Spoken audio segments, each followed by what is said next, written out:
It is the International, a tournament summoning the finest Dota teams from across the globe. As the world's attention turns to Key Arena, as crowds gather, eager for war, 16 teams will clash. Each fights for a chance to change their lives. Please give a warm welcome to the finest Dota teams in the world.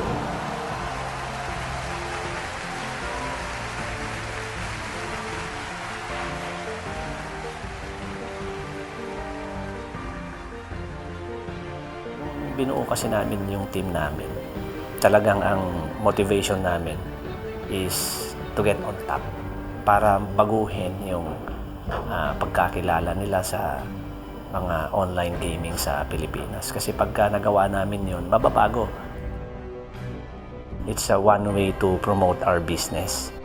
Kasi we are into internet cafe franchising business in the Philippines.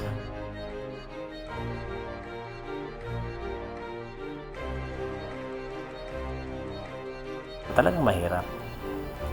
So, nung nabigyan ako ng chance na mag-aral sa Manila, pinakako ko yun sa sarili ko na babaguhin ko yung buhay ko from there.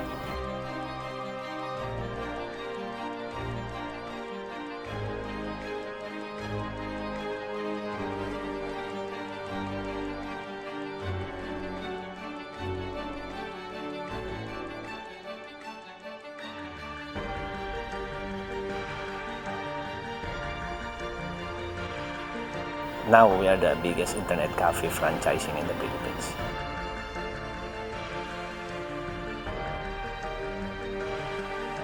Kaya pagdating namin dito, parang ginaganon kami, mga Pinoy, wala yan, puro ingay lang. Yeah, like coming into this tournament, nobody really thought TNC would be doing very well. Everybody thought the C region is not that good. They only have like Fnatic as a really good team. Siya yung back-to-back champion na yung percentage of winning namin is very small. Pero doon nagbago yung team namin. Signs na we're going to top. Siyempre, meron kaming devotional prayer. Yun yung naitulong ko sa team siguro kasi parang talagang properly guided kami. Kahit gaano ka kasi kalakas, kahit gaano ka kagaling, kung wala sa iyo ang Panginoon Diyos. Ang Diyos kasi ang gagawa ng paraan sa iyo. Katulad sa amin, mahina yung team namin. Paano namin natalo yun?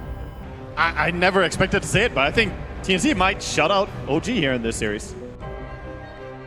They're attacking the T4 towers, already to jump forward. Crit, he needs help now. That wall, will it be enough? Kuku's still there in the corner, it's very caught too! Kuku's right next to it! No tells it to go down! No buyback! They're going for the T4s! Ember's out! Arabia's gone! Is it dead? Has TNC done the impossible? Two-time major winners, you are gone! The Filipinos have eliminated OG! TNC have done it! The dream, the reality! Wow. Masaya, siyempre, kahit hindi namin nakuha yung Aegis.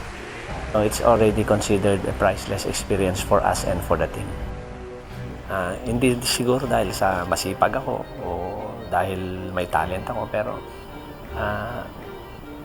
naniniwala kasi ako na binigay lahat sa akin ng Diyos yun. Kaya hindi ko pino-compromise yung duties ko as officer of the church.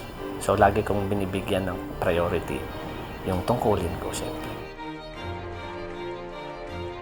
Lahat ng achievement ko, lahat ng, especially my family, siguro sapat na sa akin kung anong meron ako dahil sa gabayan at nobay ng ating Panginoon Diyos. Sobra-sobra na yung pangarap ko, sobra-sobra na.